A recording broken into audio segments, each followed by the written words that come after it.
আপনি তো নিজেকে মুসলিম হিসেবে দাবি করেন, নিজেকে একজন মুমিন হিসেবে দাবি করেন, নিজেকে একজন মুসলিমের ঘরের সন্তান হিসেবে দাবি করেন, কিন্তু ইমানের দাবিতে সত্যবাদী হতে গেলে যে 5 ওয়াক্ত নামাজের সাক্ষ্যটা লাগবে, সেই 5 ওয়াক্ত নামাজ কেন আপনি আসতে পারছেন না? একজন ব্যক্তি মুসলিম হিসেবে পরিচয় দিতে গেলে ইসলামী শরিয়াটা তার চাইতেই হবে। সে অন্য কোনো জীবন ব্যবস্থা চাইতেই পারবে না যদি মুসলিম হিসেবে নিজেকে পরিচয় দিতে চায়। তো আপনি ইসলামী শরিয়াটা কেন চান না? সেই সোনালী যুগের ইসলামী খেলাফতটা আপনি কেন চান না? এটা একটু ভেবে দেখেছেন কি?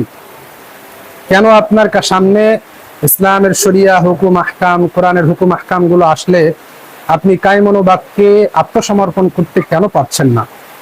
এই বিষয়টি আপনি একটু ভেবে দেখেছেন? এই প্রশ্নগুলো আপনি একটু করেন। আমি তো মুসলিম, আমি তো ইমানের দাবিদার, তাহলে কেন আমি নামাজ পড়তে পারছি না? কেন আমি মসজিদে যেতে পারছি না? কেন আমি আল্লাহর হুকুমের কাছে আত্মসমর্পণ করতে পারছি না? কেন আমি শরিয়াটা চাচ্ছি না? কেন আমি শরিয়া প্রতিষ্ঠা করতে প্রচেষ্টা করছি না? এই কেন প্রশ্নগুলো করা লাগবে? এটা সাহাবায়ে কেরাম আজমাইন রাদিয়াল্লাহু তাআলা আনহুম করেছিলেন। উহুদের যুদ্ধে পরাজয়ের পরে তারা কেন প্রশ্নটা করেছিলেন যে কেন আমরা পরাজয় বরণ করলাম?